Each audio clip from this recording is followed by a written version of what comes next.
Is it true that you once Googled up about how to become a vampire? Who said this? Is it true? Yeah, it's actually true. What is this about? It is, see, I'll tell you what. I'll watch all this, I'll talk about all this. See, people know only the fun side of me. That all these years I have given interviews on how my childhood was, how, location pranks, that what kind of fun experience you had in this location, and your experience with working with senior actors. So everybody knows my fun side, but there is a serious side to me which is known only to my close people, to my close friends, that where I sit and sit and talk a lot about, maybe these kind of things, and, involved in deep conversations and all that. Nobody knows that.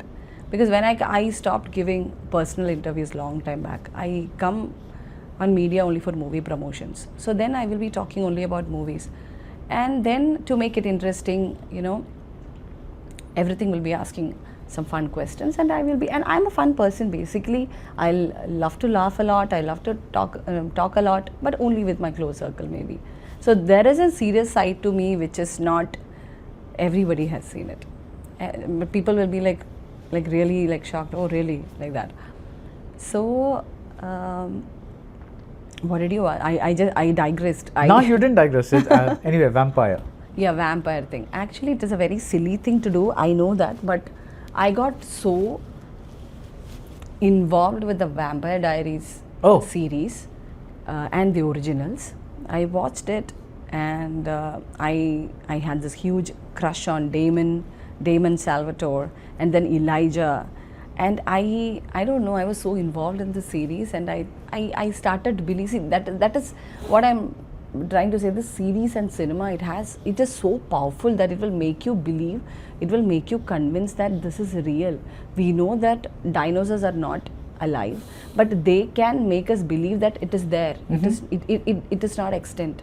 So that's why we are watching movies like Jurassic Park, and we are like, oh my god, we know that it's not there.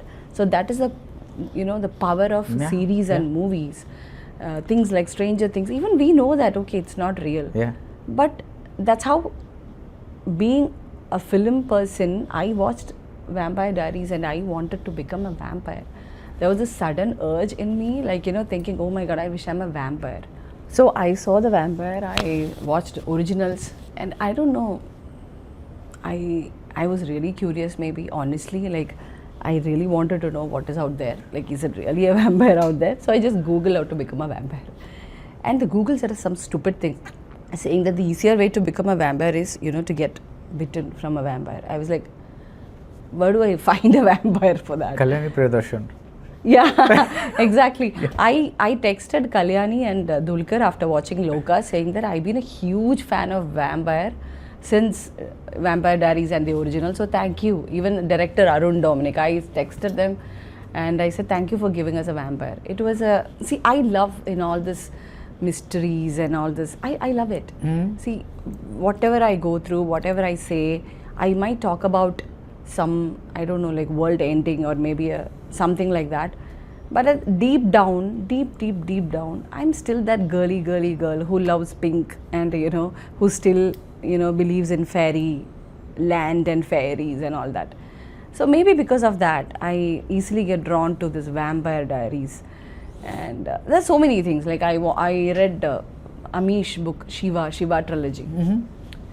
Oh my god, that is another story that I don't know if it is going to make an issue. Like, I fell in love with that protagonist, that character Shiva, and I was like Googling about him. Like, it's Lord Shiva, I know that, but in the book it was conceived like another person, somebody else, and I was like, thinking, I was searching for this person, like, where do I find this man? Where do I, see him? I wanted to meet him, and I got so addicted with the book, and it was so hard for me. That is a power of books. Nowadays I'm not reading much, but I used to read a lot, and I get so involved, like books like Thousand Splendid Suns and Kite Runner. Actually, Prithvi suggested me to read that book, and I was so lazy, but I read it, I finished it. Thousand Splendid Suns, I finished it, and I just couldn't stop crying. I was just bawling my eyes out. I was crying non-stop. I called him up and I said, why did you do this? Because that character's journey ends there. I cannot find that character in another book. When it comes to an actor, I know that it's acting and I can see that actor in another movie. But I was reading that book, when that character ended there, I felt so lost. I was like, oh my God, I was crying a lot. So these kinds of things moves me, movies, books. So maybe I'm in a imaginary bubble, I don't know.